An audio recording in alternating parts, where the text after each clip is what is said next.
Šiem milžiem atlikusi viena iespēja, tiem jāpiedalās milžu cīniņā. To translēs radio, to rādīs TV, par to tiks informēta pasaule.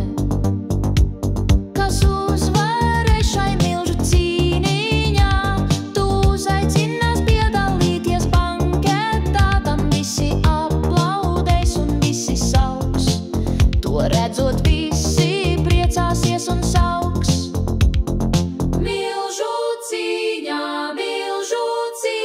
bet aizkulisēs sačukstēsies, ziniet, viņš jau ir tik milzīgs milzis, un visi visās runās teiks, viņš ir milzis nelaimīgais, jo viņš jau ir milzis. Šie milži izsalkuši, tiem nav ko ēst, tie taču nevar aiziet mežā lāčus plēst.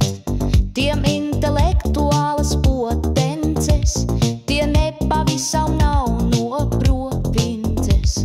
Tie katru rītu lasa avīzes, tie skatās visas jaunās izrādes, bet ko lai dara, tiem tā gribas ēst. Tā gribas ēst, ka vai matus plēst. Milžu cīņā, milžu cīņā. Bet aizkulisēs klusu runā, Redziet, cik šis milzis nelaimīgs, tagad viņš ir divkārt nelaimīgāks. viņš ir milzis uzvarētājs, viņš pazudinājis citu milzi. Kas uzvarēs šai milžu cīniņā, tu uzaicinās piedalīties banketā, tam visi aplaudēs, to visi sveiks.